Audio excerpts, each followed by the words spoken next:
तो मेरे दोस्तों बुजुर्ग, इस वाकये से आपको पता चल गया हो, आप जहाँ भी गुनाह करेंगे अल्लाह ताला अलीमुम बिज़ाति सुदूर, तुम्हारे दिल की बातों को भी जानता है, दिल में जो सोचता वो भी जानता। अल्लाह अकबर। मेरे दोस्तों बुजुर्ग, अपने गुनाहों से तौबा कर लो। देखो देखो एक प्यारा वाकया, एक बंदा, उसका काम था कब्र खोदता था और 1000 रुपया। एक दिन वो कब्र खोद रहे और रो रहे हैं। उसी कब्रिस्तान के करीब से एक बुजुर्ग का गुजर गया, एक बुजुर्ग का गुजर हो गया। बुजुर्ग ने ठहर कर उस बंदे मुंह से पूछा, ए बंदा जरा ये तो बता, तू कब्र भी खोदता है और रो भी रहा है, आखिर मामला क्या है, माजरा क्या है? उसने कहा, हुजूर क्या बताऊं, मेरे सामने एक ऐसा वाकया पेश आया, उस दिन से मैं बहुत रो रहा हूँ। कहा क्या हुआ? कहा हुजूर क्या बताऊं, मैं एक कब्र खोदता था, 1000 रुपये लेता था, मैं बड़ा शराबी था, बड़ा गुनहगार था, लेकिन एक दिन मुझे 3 कब्र खोदने का मौका मिला और कब्र खोदने के बाद, कब्र तैयारी करने के बाद मैं सुस्ताने के लिए एक जगह पर जाकर बैठा। अचानक मैं क्या देखता हूँ कि आसमान से एक फरिश्तों की टोली आई, आसमान से एक फरिश्तों की टोली आई। उन फरिश्तों में एक सरदार भी थे। फरिश्ते कब्रिस्तान में उतरने के बाद पहले एक कब्र पर गए। कब्र पर जाने के बाद फरिश्तों ने सरदार से पूछा, आका सरदार जरा ये तो बता दीजिए, इसमें जो बंदा दफन होगा वो जन्नती होगा या जहन्नमी होगा? तो फरिश्तों के सरदार अर्ज करते हैं, वो जन्नती की कब्र, ये जन्नती की कब्र है। फिर फरिश्ते दूसरे कब्र में पहुंचते हैं। वहां पर पहुंचने के बाद फिर फरिश्ते अपने सरदार से अर्ज करते हैं, आका जरा ये तो बता दीजिए कि इस कब्र में जो दफन होगा वो बंदा जन्नती होगा कि जहन्नमी होगा? फिर वो फरिश्तों के सरदार अर्ज करते हैं, ये कब्र वाले भी जन्नती हैं। फिर तीसरी कब्र पर पहुंचते हैं, फरिश्ते अर्ज करते हैं, ऐ मेरे सरदार जरा ये तो बता दीजिए कि इस कब्र में दफन होने वाले जन्नती होंगे या जहन्नमी? फरिश्तों के सरदार अर्ज करते हैं, इस कब्र में जो बंदा, जो औरत दफन किए जाएंगे, उसको मिट्टियां इस तरह से दबाएगी कि उसकी पसलियां इधर की उधर हो जाए, इधर की पसलियां इधर की उधर हो जाए। अल्लाह अकबर। वो बंदा अर्ज करते हैं, हुजूर क्या बताऊं, मैं कब्र खोद कर कब्र को तैयारी करके मैं बैठा हुआ, एक जनाजा आया, सिर्फ 7 बंदा लेकर के आया। कितने? सिर्फ 7 आदमी एक जनाजा को लेकर के आए।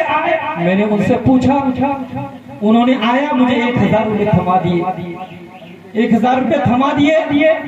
मैंने भी, उन्होंने सफेद दुरुस्त की, मेरी भी उनके साथ नमाज जनाजा पढ़ने के लिए खड़ा। नमाज जनाजा पढ़ने के बाद जब दफन कर दिए, लोग जाने लगे, तो मैंने एक बंदे की दामन को पकड़ा और कहा, ए बंदाए मोमिन जरा ये तो बता दे, क्या पूरे गांव में सिर्फ 7 ही आदमी थे कि इनकी नमाज जनाजा में और आदमी क्यों नहीं आए?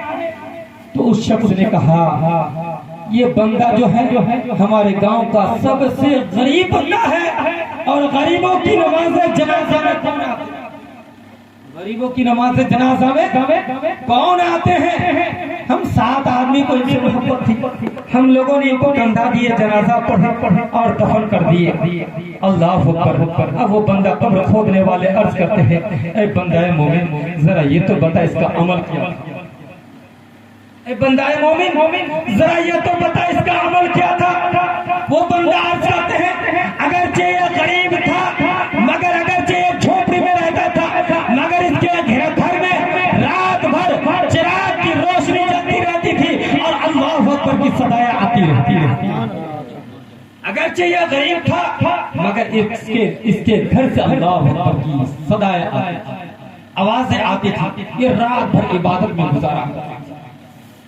अच्छी बात है कि आप लोगों ने एक जन्नती की नमाज जनाजा, मैंने भी एक जन्नती की नमाज जनाजा, आप लोग बहुत बड़े खुशनसीब हैं। फिर वो बंदा अर्ज करते हैं, इसी तरह से मैं बैठा हुआ हूँ, 4 आदमी एक जनाजा को लेकर के आए। कितने आदमी? सिर्फ 4 आदमी। जनाजा लेकर के आए। उन्होंने आकर मुझे 1000 रुपए दिए। मैंने वो 1000 अपने जेब में डाल लिए। डालने के बाद नमाज जनाजा के लिए सफे दुरुस्त की गई। मैं भी नमाज जनाजा में खड़ा हो गया। खड़ा होने के बाद जब नमाज से फारिग हो गए, दफन कर दिए। दफन करने के बाद मैंने एक बंदा मोमिन को पकड़ा और कहा, एक बंदा मोमिन, क्या पूरे गांव में सिर्फ 4 ही आदमी थे? कहा नहीं, गांव में तो बहुत सारे आदमी हैं, मगर ये हमारे गांव के नहीं है। कहा अल्लाह अकबर। वो बंदा अर्ज करता, क्या सिर्फ 4 ही आदमी? क्या बताएं, आदमी इनकी नमाज जनाजा में कैसे आए? गरीबों की नमाज जनाजा में लोग कैसे आए? लोग तो अमीरों की नमाज जनाजा में आते हैं, इसलिए कि उनके बेटे को लोग दिखाएंगे, उनके अजीजों अकरब रिश्तेदार को लोग दिखाएंगे कि फला शख्स आए थे, फला शख्स आए थे, नाम होगा, चर्चा होगा।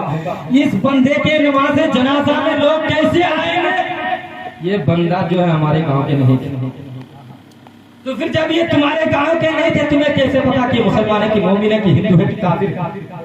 कहा क्या बताऊं, ये एक मुसाफिर खेमा लगाया हुआ था और उसकी खेमे से रात भर अल्लाहू अकबर की सदाएं आती थी और अज़ान की आवाजें आती थी। इससे पता चल गया कि ये मोमिन है। इसलिए हम 4 बंदे ने इनके कफन का इंतजाम किया, गुस्ल का इंतजाम किए, जनाजा पढ़े, कब्र खुदवाए और कफन करके अब जाने लगे। अल्लाहू अकबर। वो बंदा वो कब्र खोदने वाले अर्ज करते हैं, आप लोग बहुत बड़े खुशनसीब हैं, इसलिए कि ये बंदा मोमिन कोई जहन्नमी नहीं बल्कि एक जन्नती है। आप लोगों ने एक जन्नती की नमाज जनाजा पढ़े हैं, मैंने भी इनकी नमाज जनाजा पढ़े। अल्लाह का फजल हुआ तो इनके सदके से अल्लाह हमारा भी दिया पार। नारे तकबीर, नारे रिसालत, मसलके आला हजरत, मसलके आला हजरत, बस्ती बस्ती करिया करिया, बस्ती बस्ती करिया करिया। नारे तकबीर, नारे रिसालत, हजरत अल्लामा मौलाना कबीर अहमद हनफी। नारे तकबीर, नारे रिसालत। मेरे दोस्तों बुजुर्गों, अब तीसरे की कब्र की बारी है। वो बंदा खड़ा है, हजारों का मजमा है, बहुत सारे लोग उनकी नमाज जनाजा में। एक शख्स आया, 1000 रुपए उसके मुंह पर मारा, कब्र खोदने वाले का ले 1000 और दूर चला गया। 1000 रुपए उसके मुंह पर मारा और वो दूर चला गया, जाकर बैठ गए। नमाज जनाजे लोग फारिग होने के बाद मेरे दोस्तों बुजुर्गों, दफन का इंतजाम किया, दफन कर दिए। करने के बाद लोग जाने लगे तो एक बंदे को उस कब्र खोदने वाले ने पकड़ा और कहा, ए बंदा मोमिन, जरा ये तो बता दे कि नमाज जनाजे भी बहुत सारे लोग आए हैं, बहुत सारे लोग आए हैं। अच्छा ये तो बता कि ये कौन है, ये है कौन, इनकी आदत कैसी थी, इनकी किरदार कैसी थी, इनका अमल क्या था? वो बंदा मोमिन अर्ज करते हैं, क्या बताएं, ये हमारे गांव के सबसे अमीर की बीवी, हमारे गांव के सबसे अमीर की बीवी है। कहा इनकी आदत क्या थी, इसका अमल क्या था? कहा क्या बताएं, ये बहुत बुरी आदत थी। पतला कपड़ा पहनकर सड़कों में अक्सर घुमा करती थी, कमर को लचक कर गरीबों को दिखाकर कीमती कपड़ा पहनकर उनके सामने गुजरा करती थी। हजरात मोहतरम, अगर कोई गरीब औरत इनके सामने हाथ फैला देती कि बहन आप तो बहुत अमीर हो, बहुत पैसे वाले हो, हमारे घर में खाने के लिए कुछ नहीं है, कुछ पैसे दे दो, तो वो औरत कहती थी, मेरा हाथ तुम जैसे निकलने लोगों के हाथ में कैसे जा सकती, तुमने ये कैसे सोच लिया? कभी ये गुमान में भी मत लाना। धक्के देती थी और वो औरत रोती हुई घर से बाहर चली जाती। कभी इसने कभी किसी गरीब की सेवा नहीं, बल्कि अगर गरीब को देख लेती थी बहुत जल्दी मटक कर चला करती थी, पतला और बारीक कपड़ा पहना करती थी, हुस्न दिखाकर चला करती थी। अल्लाह अकबर। वो कब्र खोदने वाले अर्ज करते हैं, ऐ बंदे मोमिन एक बात बताऊं, अगरचे इनकी नमाज जनाजा में बहुत सारे लोग आए हैं, मगर मैंने 3 कब्र खोदे, तीनों के मनाजिर को देखा है। ये कब्र वाले कोई अच्छी काम करके नहीं आए हैं। जैसे आप इसको कब्र में दफन कर दिए हैं, मैंने सारी बातों को समझ गए हैं। यहाँ अल्लाह के फरिश्तों की एक टोली आई थी, वो बता रहे थे जैसे उस औरत को कब्र में रखी जाएगी, कब्र उसको इस तरह से दबाएगी कि इधर की पसली इधर हो जाएगी, अल्लाह अकबर, इधर की पसली इधर हो जाएगी, अल्लाह अकबर। इससे पता चला मेरे दोस्तों बुजुर्गों कि मौत को याद करो, मौत की तैयारी करो, अपने हुस्न को दूसरों को ना दिखाओ, ऐसा कपड़ा ना पहनो, ऐसा बुर्का ना पहनो कि 60 साल का बूढ़ा देखकर उसके मुंह में पानी आ जाए। उसके अगर आप ऐसे कपड़े पहनकर घूमोगे और 60 साल के बूढ़े के मुंह में पानी आ गया तो अपना तो गुनाह करने का जवाब देना ही पड़ेगी। मेरी माओ बहनों, उस बूढ़े ने जो गुनाह किया है उसका भी जवाब देना पड़ेगा। क्या मिता उसका भी जवाब देना पड़ेगा। ये मत समझो ये 60-70 साल की जिंदगी है, ज्यादा ऐश की जिंदगी मत गुजारा करो। 10 से 15 साल चेहरे तुम्हारे सही रहेंगे। अगर ज्यादा इतराने की कोशिश की, फोरा फुर से आ गए तो दावत गली में भी जाना गवारा नहीं करती कि मेरे जिस्म में घाव पड़ गए, लोग देखेंगे तो क्या कहेंगे। शर्म करो मेरी माँ बहनों, कुछ तो हया करो, हया ईमान का आधा हिस्सा है।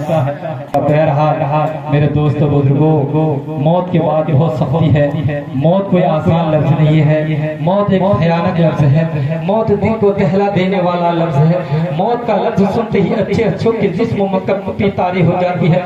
मौत का तस्वर रुस्तम ज़माना का होश उड़ा देता है। मौत बड़े मगरूर मुतकब्बिर बादशाहों को लर्ज़ा बरंगम कर देता है। मौत ना किसी के बुढ़ापे को देखती है, मौत ना किसी के जवानी को देखती है। मौत ना ये देखती है कि किसका बच्चा यतीम हो रहा है, मौत ना ये देखती है किसकी बीवी बेवा हो रही है, मौत ना ये देखती है किसका सुहाग गुजर रहा है। मौत कभी ये नहीं देखती है किसका घर बर्बाद हो रहा है, मौत ये नहीं देखती है किसका नशीबन तबाह हो रहा है। बल्कि जैसे ही मौत का वक्त आता है उसी वक्त उसके जिस्म से रूह को अलग कर देता है।